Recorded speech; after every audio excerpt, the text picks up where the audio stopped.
السلام علیکم ورحمۃ اللہ وبرکاتہ۔ آج میں غسل کرنے کا آسان طریقہ آپ کو بتلا دیتا ہوں، اور بہت سے بھائی بہن ایسے ہیں جن کے مائنڈ میں یہ سوال رہتا ہے کہ غسل کے اندر ایسی کون سی چیزیں ہیں جن کا کرنا ضروری ہے، اور ایسی کون سی چیزیں ہیں جن کو اگر ہم نہ کریں تو اس سے ہمارا غسل پہ کوئی فرق نہیں پڑتا، غسل ہمارا ہو جاتا ہے۔ اور بہت سے لوگ ایسے بھی ہیں جو بار بار غسل کرتے رہتے ہیں، نہاتے رہتے ہیں، ان کا دل اس چیز کو ماننے کے لیے تیار نہیں ہوتا کہ ہمارا غسل ہو چکا ہے، تو ان کو کیونکہ انہیں اس چیز کے بارے میں معلوم ہی نہیں ہے کہ غسل کے اندر کتنی چیزیں ضروری ہیں اور کیا چیزیں ہیں جن کا کرنا ضروری ہے۔ تو انشاءاللہ آج میں اس ویڈیو کے اندر یہ ساری چیزیں اور سارے ڈاؤٹس آپ کے کلیئر کر دوں گا۔ دیکھیے، غسل کرنے کے لیے جب ہم جاتے ہیں، غسل خانے کے اندر جاتے ہیں، یا بہت سے لوگ دیکھا جاتا ہے کہ غسل خانے کے باہر نہا لیتے ہیں، جیسے کہ نل باہر لگا ہوتا ہے تو دیکھا جاتا ہے کہ بہت سے لوگ نل پہ ہی نہا لیتے ہیں۔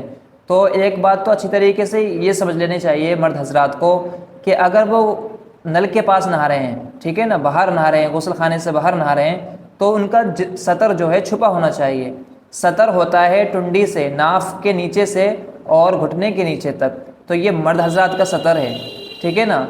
مرد حضرات کا یہ سطر اگر چھپا ہے تو وہ باہر نہا سکتا ہے، اگر یہ سطر اس کا کھلا ہوا ہے تو وہ باہر نہیں نہا سکتا۔ مرد حضرات غسل خانے کے باہر اسی وقت نہا سکتے ہیں جب ان کا سطر جو ہے چھپا ہو۔ اگر سطر چھپا نہیں ہے تو وہ نہیں نہا سکتے، کیونکہ سطر کا چھپانا یہ ضروری ہے، فرض ہے۔ اس لیے مرد حضرات کو چاہیے کہ ان کا سطر اگر چھپا ہوا ہے تو وہ باہر نہا سکتے ہیں، اگر سطر چھپا ہوا نہیں ہے تو پھر وہ نہیں نہا سکتے، وہ غسل خانے کے اندر ہی نہائیں، ٹھیک ہے۔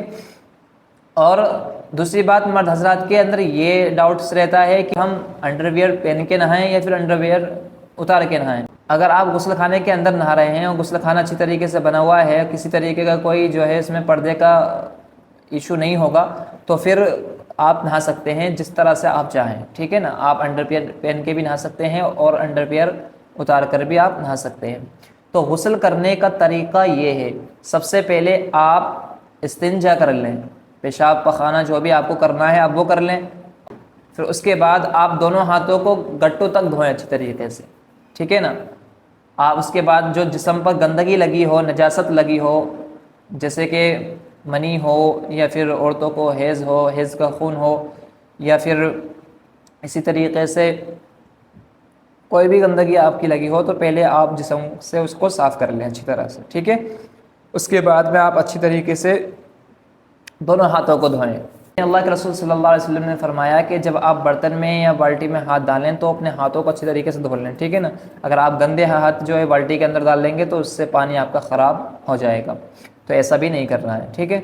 تو سب سے پہلے دونوں ہاتھوں کو گٹوں تک دھونا ہے، پھر اس کے بعد میں آپ کو منہ بھر کر غرارے کے ساتھ کلی کرنی ہے، ٹھیک ہے۔ روزہ ہے تو پھر آپ منہ میں پانی لیں گے منہ بھر کر، اور اس طریقے سے منہ کے اندر پانی کو گھمائیں گے اور پھر باہر نکال دیں گے، ٹھیک ہے نا۔ روزہ نہیں ہے تو پھر آپ غرارہ کریں گے، ٹھیک ہے نا، جس طرح کرتے ہیں نا غرارہ یہاں تک، تو اس طرح سے آپ 3 بار غرارہ کریں گے، کلی کریں گے۔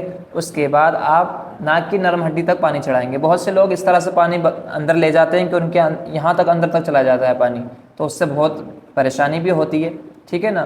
اور بہت سے لوگ ایسے ہیں کہ پانی کو صرف چھلا ہی دیتے ہیں ناک سے، تو ایسا بھی نہیں کرنا، بلکہ ناک کی نرم ہڈی تک پانی پہنچانا ہے، ٹھیک ہے، 3 مرتبہ۔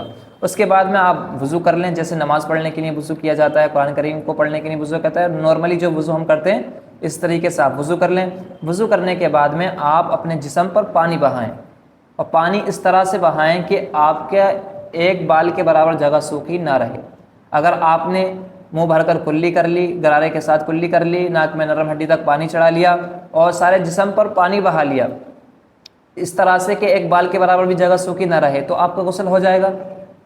اور ان میں سے اگر ایک بھی چیز رہ گئی، فار ایگزامپل جیسے کہ آپ نے کلی بھی کر لی اور ناک میں پانی بھی چڑھا لیا، اور لیکن جسم جو ہے آپ کا، جب آپ نے پانی بہایا جسم پر تو آپ کا جسم کہیں سے سوکھا رہ گیا تو آپ کا غسل نہیں ہوگا۔ اسی طریقے سے آپ نے پانی بھی اچھی طریقے سے بہا لیا، کلی بھی کر لی، ناک میں پانی چڑھانا آپ بھول گئے، تب بھی آپ کا غسل نہیں ہوگا۔ تو غسل کے اندر جو 3 چیزیں ہیں وہ یہ ہیں: منہ بھر کر غرارے کے ساتھ کلی کرنا، روزے کے ہاتھ میں غرارہ نہ کریں، اور نمبر 2 ناک کی نرم ہڈی تک پانی چڑھائیں، نمبر 3 سارے جسم پر اس طرح پانی بہائیں کہ ایک بال کے برابر جگہ سوکھی نہ رہے۔ کسی بھی انسان نے کسی بھی طریقے سے ان فرائضوں کو ادا کر لیا، ان تینوں چیزوں کو ادا کر لیا تو اس کا غسل ہو جائے گا، لیکن ان میں سے اگر ایک بھی رہ گیا تو اس کا غسل نہیں ہوگا، تو پھر اس کا غسل نہیں ہوگا۔ تو غسل کرنے کا یہ طریقہ ہے. اگر ان سارے کاموں کو کرنے کے بعد، جیسے کہ آپ نے منہ بھر کر کرلی بھی کر لی، ناک میں پانی بھی چڑھا لیا اور پورے جسم پر پانی بہا لیا، آپ کو لگ رہا ہے کہ ہمارا جسم اب پورا تر ہو گیا ہے، کہیں سے بھی سوکھا نہ رہا ہے بال کے برابر، تو آپ اس شخص سے پھر دور ہو جائیں کہ ہمارا غسل ہوا ہے یا نہیں ہوا، پھر آپ کا غسل ہو ہی جائے گا، ٹھیک ہے نا. کیونکہ یہ شیطان ہوتا ہے کہ بار بار جو ہے آپ کے وقت کم ہوتا ہے نماز میں، تو وہ آپ کو بگلاتا ہے کہ دیکھیے ابھی آپ کو غسل نہیں ہوا، آپ پاک نہیں ہوئے ہیں. تو ایسا نہیں ہے. اگر آپ کو لگ رہا ہے کہ میں نے منہ بھر کر کلی کر لی 3 مرتبہ، ناک میں پانی 3 مرتبہ چڑھا لیا ہے نرم ہڈی تک، اور جسم پر پانی بہا لیا ہے اچھی طرح سے، تو آپ کا غسل ہو گیا، ٹھیک ہے نا. اللہ رب العالمین ہمیں عمل کی توفیق عطا فرمائے اور دین کو سیکھنے اور اس پر عمل کرنے کی توفیق عطا فرمائے. السلام علیکم ورحمۃ اللہ وبرکاتہ. آپ کا کوئی سوال ہے تو کمنٹ باکس میں ضرور کریں.